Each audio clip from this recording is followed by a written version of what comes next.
of the Eye on College Basketball podcast. Matt Norlander has been very, very busy the last couple of months keeping up with all these prospects. Matt, believe it or not, we're not going to talk about Cooper Flagg here. We're going to actually start by talking about the Brooklyn Nets, who have 5 picks in this year's draft, 4 of which could happen tonight. I think it's very unlikely, and I'm sure you'll agree, that the Nets will use all 4 of those picks on prospects.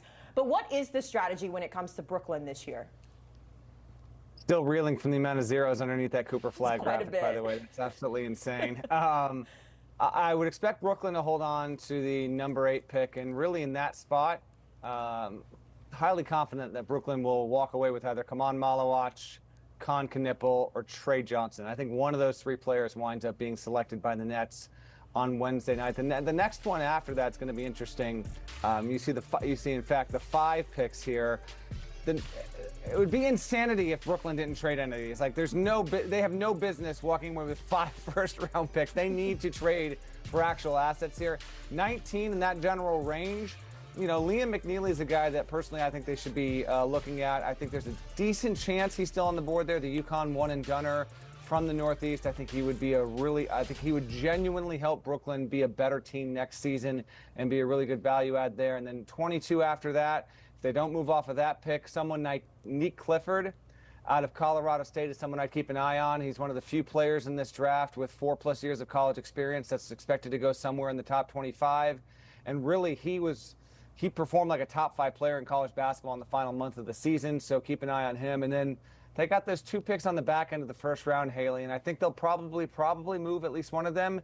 And then if they don't with the other, look for them to take some sort of guard, lead guard, point guard, someone who can move with the ball in his hands. I think there's a variety of different players that will be available there. But Brooklyn trading at least 2 of these assets by the end of Wednesday night would not surprise me at all. But I do not expect that whatsoever to be number 8 unless a team ahead of them finds reason to get Brooklyn to move up. But I think that's unlikely. All right, we'll see how all of those picks shake out. They have so many of them, it's hard to keep up. Matt, I was listening to you earlier on CBS Sports HQ, and one of the things you talked about when it came to this draft was the Philadelphia 76ers and what they do with that pick at 3. However, you also noted how difficult it is to do business with Daryl Morey. What can we expect for them to do at that number 3? Do you expect them to hold on to it or maybe trade around to a different spot? So I think Philadelphia will wind up selecting with the 3rd pick, but that doesn't mean that Daryl Morey hasn't been trying and won't continue to try over the next few hours to ship the pick if he can get a deal that he thinks is worth it. Now, my opinion on that is informed by talking to 3 teams in the lottery, 2 of them in the top 10, that believe that Morey prefers to trade out of that spot, that he's not in love with whatever player they're going to select at number 3.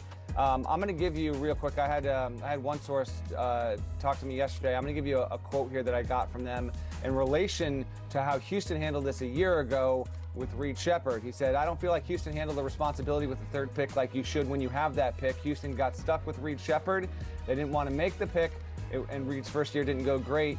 And they looked like they just simply drafted who they thought was maybe the best available player instead of doing their diligence." It's exactly what Philadelphia is doing this year. Philly hasn't brought a lot of guys in, hasn't been transparent in the process with players, and I know he's trying to make that pick, end quote, he being Daryl Morey. So we'll see if they do wind up trading it. I don't think they can. I think Morey's going to ask for too much, and then ultimately I think he picks probably Edgecombe's the favorite there. I just can't shake the idea of what everyone else is telling me about Philadelphia. No one really knows what's going on there. Like, is it Trey Johnson? Is it Ace Bailey after all this? And they'll just take what they think is the best player on the board. So keep an eye on that. And we rarely, one more thing quickly.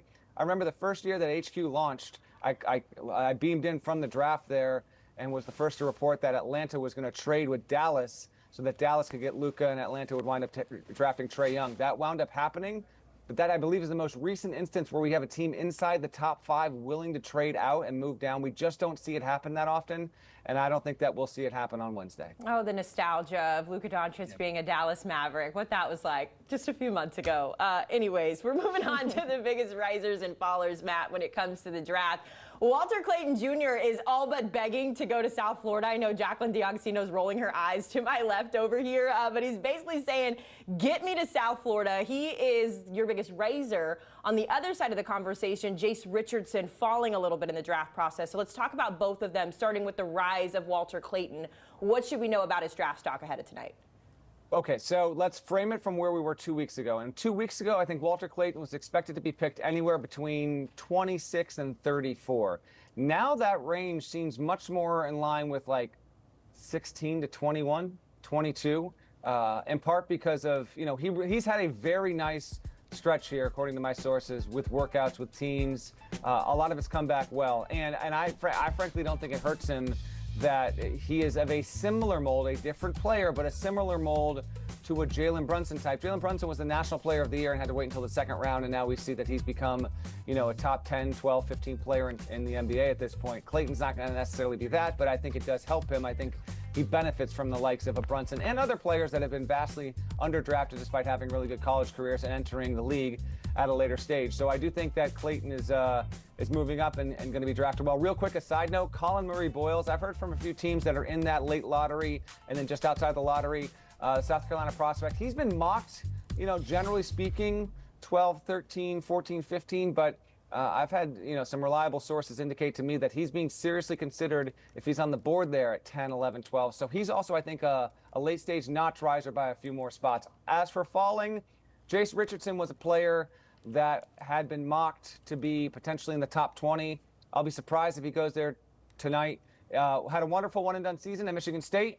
I profiled him in the season. He became the team's de facto leader, but I've heard from a couple of teams who have concerns. He has a knee injury dating to when he was much younger, the physicality, the lack of development there, and I do think that, unfortunately, he'll be a victim of some falling on Wednesday and won't go until the mid-20s or so. All right, yeah, it's tough to hear, especially when you think about that one-and-done year he did have with Michigan State. It was really special, but all things we'll keep our eye on. Tonight, Matt Norlander, you will be a busy man, my guy, heading our coverage on our podcast, counting down to the NBA draft. But before we get there, you can catch him on the Eye on College Basketball podcast with his crew, Gary Parrish, as they bring you the latest details when it comes to their final mock draft. We hope it'll be their final mock draft at this point because the NBA draft is underway tonight.